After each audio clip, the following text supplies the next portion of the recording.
ॐ श्री गणेशाय नमः। अथ श्री गणपति अथर्वशीर्षं। हरिः ॐ। नमस्ते गणपतये त्वमेव प्रत्यक्षं तत्त्वमसि, त्वमेव केवलं कर्तासि, त्वमेव केवलं धर्तासि, त्वमेव केवलं हर्तासि, त्वमेव सर्वं खल्विदं ब्रह्मासि, त्वं साक्षादात्मासि नित्यं। ऋतं वच्मि सत्यं वच्मि, अवत्वं माम अववक्तारम् अवश्रोतारम् अवदातारम् अवधातारम् अवानुचानमवशिष्यम् अवपश्चात्तात अवपुरस्तात अवचोत्तरात्तात अवदक्षिणात्तात अवचोर्ध्वात्तात अवाधरात्तात। सर्वतो मां पाहि पाहि समन्तात। त्वं वाङ्मयस्त्वं चिन्मयः, त्वमानन्दमयस्त्वं ब्रह्ममयः, त्वं सच्चिदानन्दाद्वितीयोऽसि, त्वं प्रत्यक्षं ब्रह्मासि, त्वं ज्ञानमयो विज्ञानमयोऽसि। सर्वं जगदिदं त्वत्तो जायते, सर्वं जगदिदं त्वत्तिष्ठति, सर्वं जगदिदं त्वयि लयमेष्यति, सर्वं जगदिदं त्वयि प्रत्येति। त्वं भूमिरापो नलो नीलो नभः, त्वं चत्वारि वाक्पदानि, त्वं गुणत्रयातीतः, त्वं कालत्रयातीतः, त्वं देहत्रयातीतः, त्वं मूलाधार स्थितोऽसि नित्यं, त्वं शक्तित्रयात्मकः, त्वां योगिनो ध्यायन्ति नित्यं। त्वं ब्रह्मा त्वं विष्णुस्त्वं रुद्रस्त्वमिन्द्रस्त्वम् अग्निस्त्वं वायुस्त्वं सूर्यस्त्वं चन्द्रमास्त्वं ब्रह्म भूर्भुवः स्वरों। गलादिं पूर्वमुच्चार्य वर्णादिन्तरनन्तरम् अनुस्वारः परतरः अर्धेन्दुल्लसितं तारेण रुद्धम्। एतत्तौ मनुष्यरूपं, गकारः पूर्वरूपम्, अकारो मध्यमरूपम्, अनुस्वारश्चान्त्यरूपं, बिन्दुरुत्तररूपं। नादः सन्धानं, संहिता सन्धि, सैषा गणेश विद्या गणतऋषिः। निसृत गायत्री छन्दः, श्रीमहागणपतिर्देवता। ॐ गं गणपतये नमः। एकदन्ताय विद्महे वक्रतुण्डाय धीमहि, तन्नो दन्ती प्रचोदयात्। एकदन्तं चतुर्हस्तं पाशमङ्कुशधारिणम्, अभयं वरदं हस्तैर्बिभ्राणं मूषकध्वजं। रक्तं लम्बोदरं शूर्पकर्णकं रक्तवाससं, रक्तगन्धानुलिप्ताङ्गं रक्तपुष्पैः सुपूजितं। भक्तानुकम्पिनं देवं जगत्कारणमच्युतम्, आविर्भूतं च सृष्ट्यादौ प्रकृतेः पुरुषात् परम्। एवं ध्यायति यो नित्यं स योगी योगिनां वरः। नमो व्रातपतये नमो गणपतये नमः प्रमथपतये। नमस्तेस्तु लम्बोदरायैकदन्ताय विघ्नविनाशिने, शिवसुताय श्रीवरदमूर्तये नमो नमः। हरिः ॐ। नमस्ते गणपतये त्वमेव प्रत्यक्षं तत्त्वमसि, त्वमेव केवलं कर्तासि, त्वमेव केवलं धर्तासि, त्वमेव केवलं हर्तासि, त्वमेव सर्वं खल्विदं ब्रह्मासि, त्वं साक्षादात्मासि नित्यं। ऋतं वच्मि सत्यं वच्मि, अवत्वं माम अववक्तारम् अवश्रोतारम् अवदातारम् अवधातारम् अवानुचानमवशिष्यम् अवपश्चात्तात अवपुरस्तात अवचोत्तरात्तात अवदक्षिणात्तात अवचोर्ध्वात्तात अवाधरात्तात। सर्वतो मां पाहि पाहि समन्तात। त्वं वाङ्मयस्त्वं चिन्मयः, त्वमानन्दमयस्त्वं ब्रह्ममयः, त्वं सच्चिदानन्दाद्वितीयोऽसि, त्वं प्रत्यक्षं ब्रह्मासि, त्वं ज्ञानमयो विज्ञानमयोऽसि। सर्वं जगदिदं तत्तो जायते सर्वं जगदिदं तत्तिष्ठति सर्वं जगदिदं त्वयि लयमेष्यति सर्वं जगदिदं त्वयि प्रत्येति त्वं भूमिरापो नलो निलो नभः त्वं चत्वारि वाक्पदानि त्वं गुणत्रयातीतः त्वं कालत्रयातीतः त्वं देहत्रयातीतः त्वं मूलाधार स्थितोऽसि नित्यं त्वं शक्तित्रयात्मकः त्वां योगिनो ध्यायन्ति नित्यं त्वं ब्रह्मा त्वं विष्णुस्त्वं रुद्रस्त्वमिन्द्रस्त्वम् अग्निस्त्वं वायुस्त्वं सूर्यस्त्वं चन्द्रमास्त्वं ब्रह्म भूर्भुवःस्वरों गणानं पूर्वमुच्चार्य वर्णादिं तदनन्तरम् अनुस्वारः परतरः अर्धेन्दुल्लसितं तारेण रुद्धम् एतत्तौ मनुष्यरूपं गकारः पूर्वरूपम् अकारो मध्यमरूपम् अनुस्वारश्चान्त्यरूपं बिन्दुरुत्तररूपं नादः सन्धानं संहिता सन्धि सैषा गणेश विद्या गणक ऋषिः निसृत गायत्री छन्दः श्रीमहागणपतिर्देवता ॐ गं गणपतये नमः।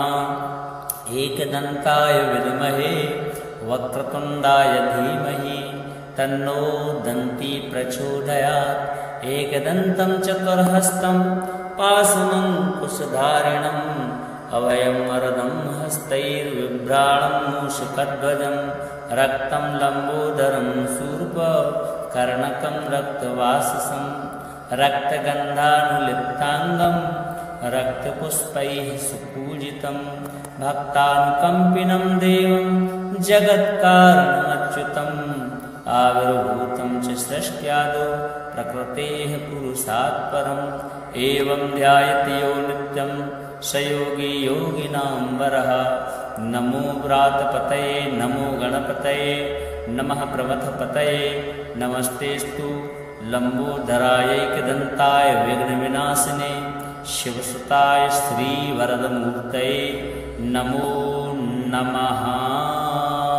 हरिः ओं नमस्ते गणपतये त्वमेव प्रत्यक्षं तत्त्वमसि त्वमेव केवलं कर्तासि त्वमेव केवलं धर्तासि त्वमेव केवलं हर्तासि त्वमेव सर्वं खल्विदं ब्रह्मासि त्वं साक्षादात्मासि नित्यं ऋतं वच्मि सत्यं वच्मि अवत्वं माम अववक्तारम् अवश्रोतारम् अवदातारम् अवधातारम् अवानुचानमवशिष्यम् अवपश्चात्तात अवपुरस्तात अवचोत्तरात्तात अवदक्षिणात्तात अवचोर्ध्वात्तात अवाधरात्तात सर्वतो मां पाहि पाहि समन्तात त्वं वाङ्मयस्त्वं चिन्मयः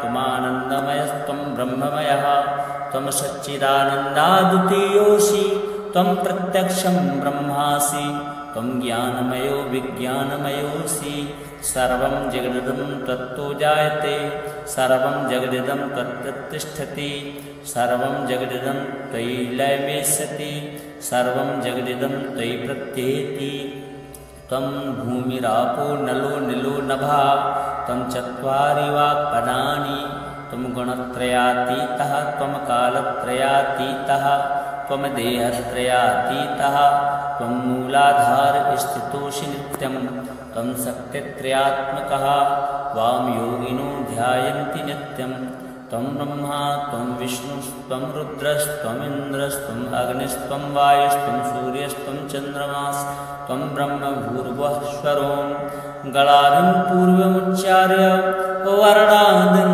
तदनन्तरम् अनुस्वारः परतरः अर्धेन्दुल्लसितं तारेण रुद्धम् एतत्तौ मनुष्यरूपं गकारः पूर्वरूपम् अकारो मध्यमरूपम् अनुस्वारश्चान्त्यरूपं बिन्दुरुत्तररूपं नादः सन्धानं संहिता सन्धि सैषा गणेश विद्या गणक ऋषिः निसृतगायत्री छन्दः श्रीमहागणपतिर्देवता ॐ गं गणपतये नमः।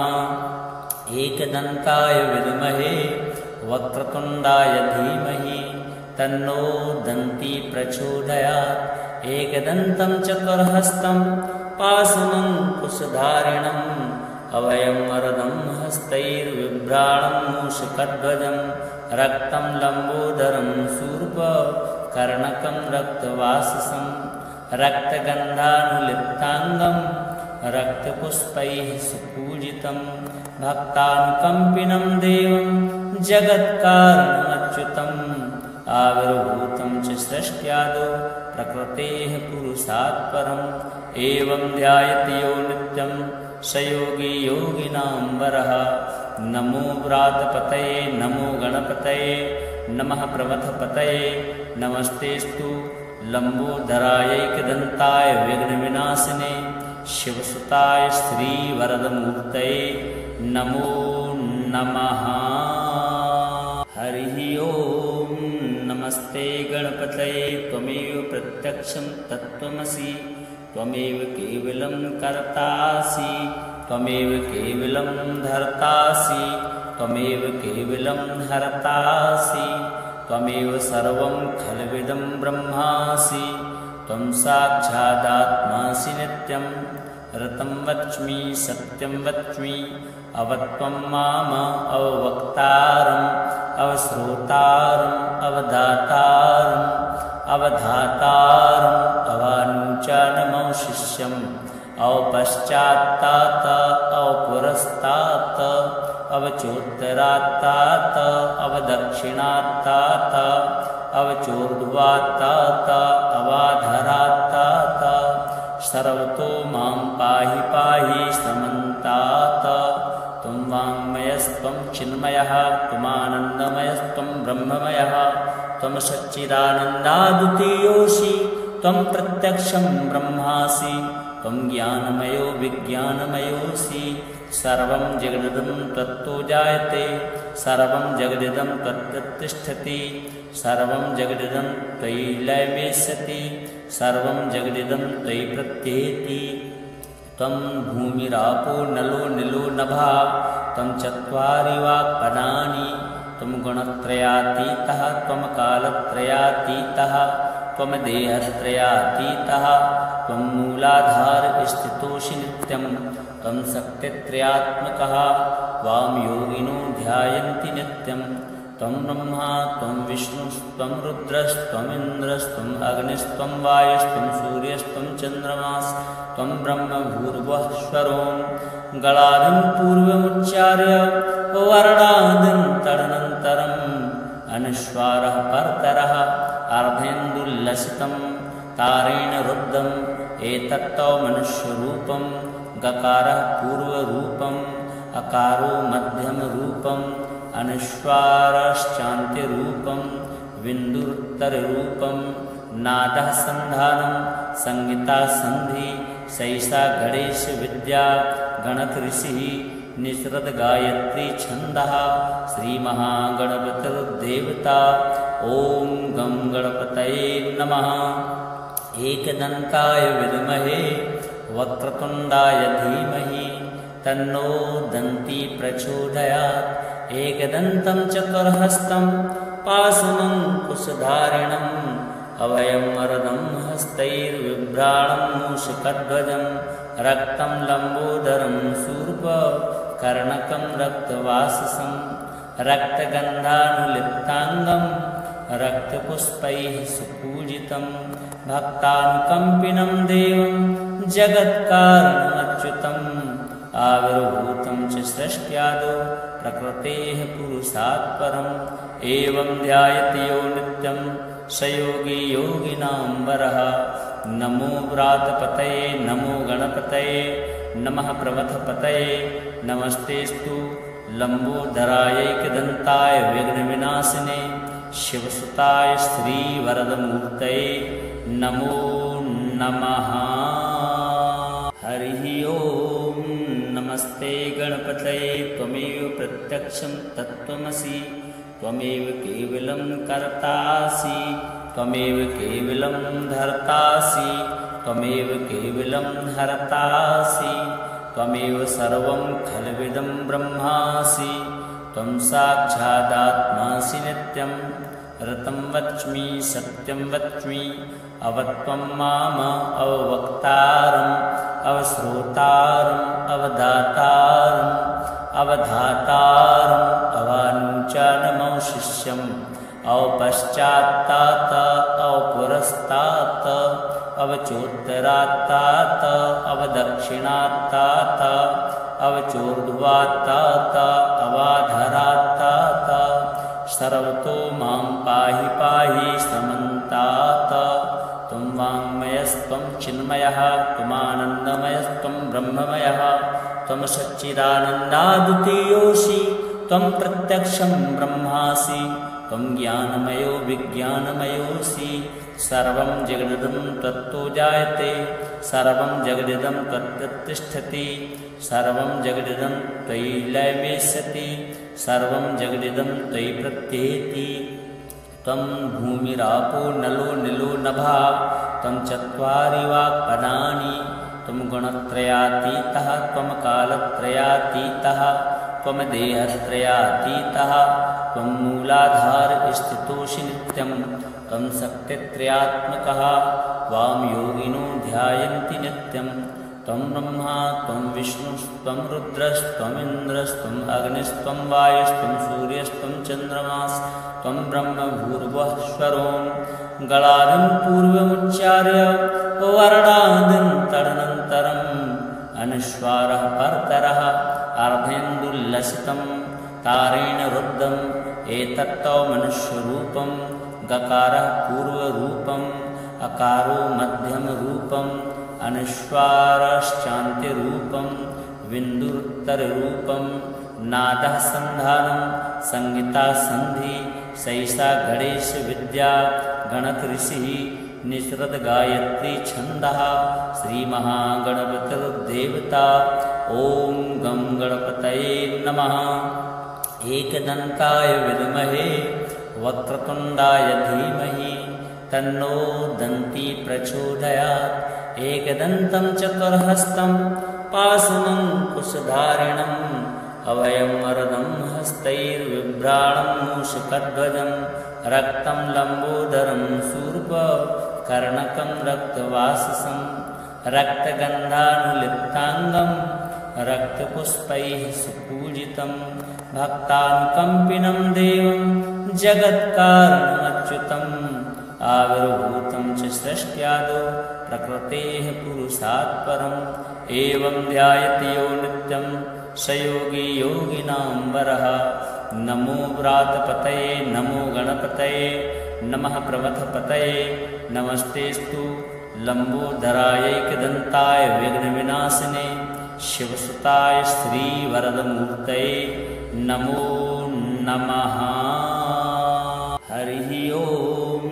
नमस्ते गणपतये त्वमेव प्रत्यक्षं तत्त्वमसि त्वमेव केवलं कर्तासि त्वमेव केवलं धर्तासि त्वमेव केवलं हर्तासि त्वमेव सर्वं खल्विदं ब्रह्मासि त्वं साक्षादात्मासि नित्यं ऋतं वच्मि सत्यं वच्मि अवत्वं माम अववक्तारम् अवश्रोतारम् अवदातारम् अवधातारम् अवानुचानमवशिष्यम् अवपश्चात्तात अवपुरस्तात अवचोत्तरात्तात अवदक्षिणात्तात अवचोर्ध्वात्तात अवाधरात्तात सर्वतो मां पाहि पाहि समन्तात त्वं वाङ्मयस्त्वं चिन्मयः त्वमानन्दमयस्त्वं ब्रह्ममयः त्वं सच्चिदानन्दाद्वितीयोऽसि त्वं प्रत्यक्षं ब्रह्मासि त्वं ज्ञानमयो विज्ञानमयोऽसि सर्वं जगदिदं त्वत्तो जायते सर्वं जगदिदं त्वत्तिष्ठति सर्वं जगदिदं त्वयि लयमेष्यति सर्वं जगदिदं त्वयि प्रत्येति त्वं भूमिरापो नलो निलो नभः त्वं चत्वारि वाक्पदानि त्वं गुणत्रयातीतः त्वं कालत्रयातीतः त्वं देहत्रयातीतः त्वं मूलाधार स्थितोऽसि नित्यं त्वं शक्तित्रयात्मकः वां योगिनो ध्यायन्ति नित्यं त्वं ब्रह्मा त्वं विष्णुस्त्वं रुद्रस्त्वमिन्द्रस्त्वम् अग्निस्त्वं वायुस्त्वं सूर्यस्त्वं चन्द्रमास्त्वं ब्रह्म भूर्भुवःस्वरों गलादिं पूर्वमुच्चार्य वर्णादिं तदनन्तरम् अनुस्वारः परतरः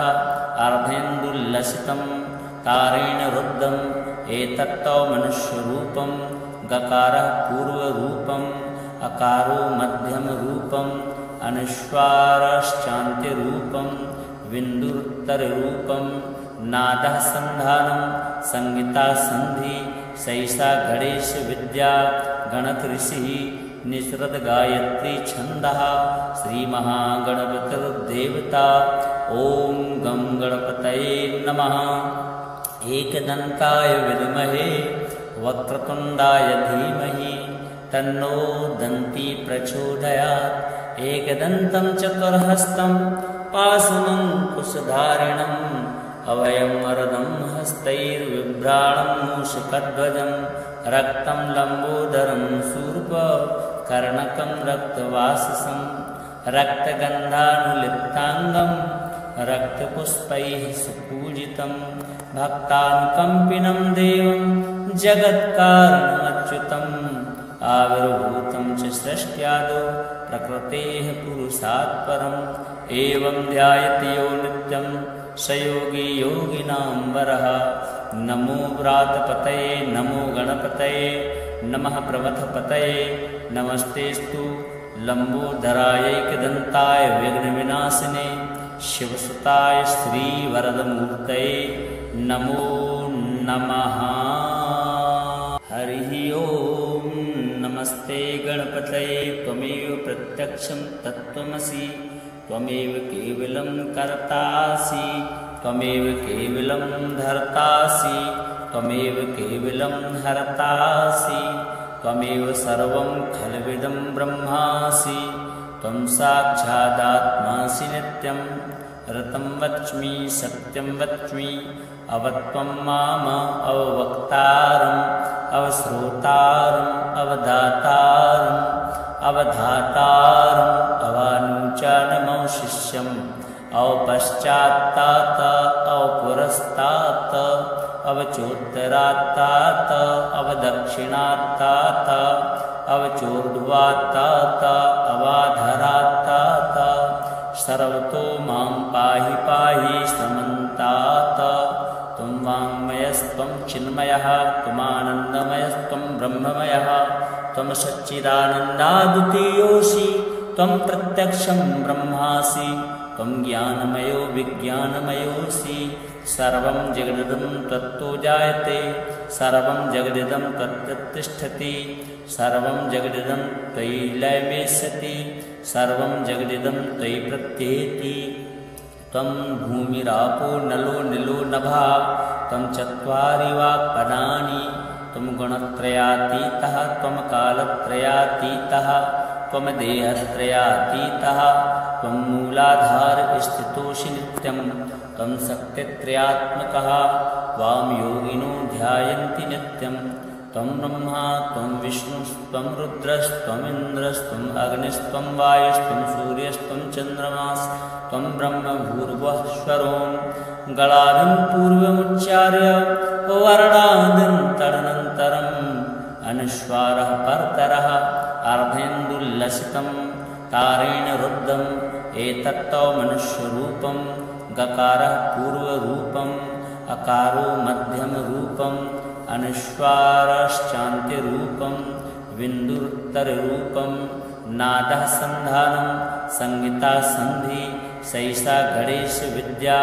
गणक ऋषिः निसृत गायत्री छन्दः श्रीमहागणपतिर्देवता ॐ गं गणपतये नमः। एकदन्ताय विद्महे वक्रतुण्डाय धीमहि तन्नो दन्ती प्रचोदयात्।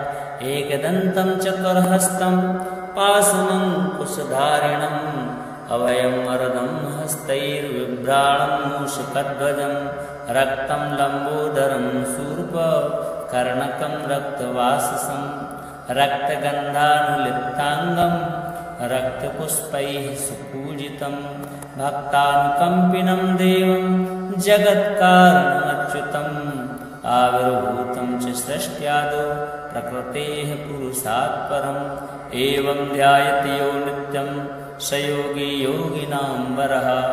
नमो व्रातपतये नमो गणपतये नमः प्रमथपतये नमस्तेस्तु लम्बोदरायैकदन्ताय विघ्नविनाशिने शिवसुताय श्रीवरदमूर्तये नमो नमः। हरिः ओम्। नमस्ते गणपतये त्वमेव प्रत्यक्षं तत्त्वमसि त्वमेव केवलं कर्तासि त्वमेव केवलं धर्तासि त्वमेव केवलं हर्तासि त्वमेव सर्वं खल्विदं ब्रह्मासि त्वं साक्षादात्मासि नित्यं ऋतं वच्मि सत्यं वच्मि अवत्वं माम अववक्तारम् अवश्रोतारम् अवदातारम् अवधातारम् अवानुचानमवशिष्यम् अवपश्चात्तात अवपुरस्तात अवचोत्तरात्तात अवदक्षिणात्तात अवचोर्ध्वात्तात अवाधरात्तात सर्वतो मां पाहि पाहि समन्तात। त्वं वाङ्मयस्त्वं चिन्मयः त्वमानन्दमयस्त्वं ब्रह्ममयः त्वं सच्चिदानन्दाद्वितीयोऽसि त्वं प्रत्यक्षं ब्रह्मासि त्वं ज्ञानमयो विज्ञानमयोऽसि सर्वं जगदिदं त्वत्तो जायते सर्वं जगदिदं त्वत्तिष्ठति सर्वं जगदिदं त्वयि लयमेष्यति सर्वं जगदिदं त्वयि प्रत्येति।